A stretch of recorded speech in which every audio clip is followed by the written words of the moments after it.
I would view it in two phases in terms of understanding how to break this out. The first piece of it, which was very clear from the letter and Hamas's response, is they have agreed to the president's hostage release framework. And what needs to happen now, and they acknowledge in the letter in their response, is there now needs to be meetings which are occurring even as I speak to you now, and hopefully will be finalized very quickly on the logistics of that. What that means is, who goes in to get them? Is it Red Cross? When do they show up, et cetera?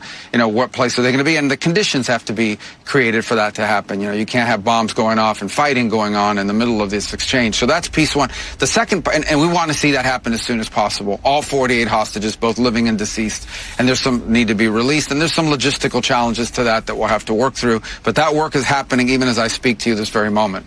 The second part of it's even harder, and that is the long-term piece. What happens after Israel pulls back to the yellow line and potentially beyond that as this thing develops?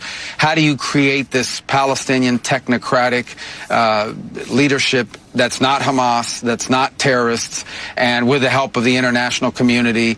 How do you disarm any sort of terrorist groups that are going to be building tunnels and conducting attacks against Israel? How do you get them to demobilize? All that work, that's going to be hard, but that's critical, because without that, you're not going to have lasting peace. You may get the hostages back, you may get a cessation of hostilities, but in the long term, it's going to happen all over again. So both are going on at the same time, but priority number one, the one that we think we can achieve something very quickly on, hopefully, is the release of all of the hostages in exchange for Israel moving back to that yellow line, which is basically where they stood at the middle part of last month, of August. And that's the one we're focused on. Even as I speak to you now, there are people meeting on that.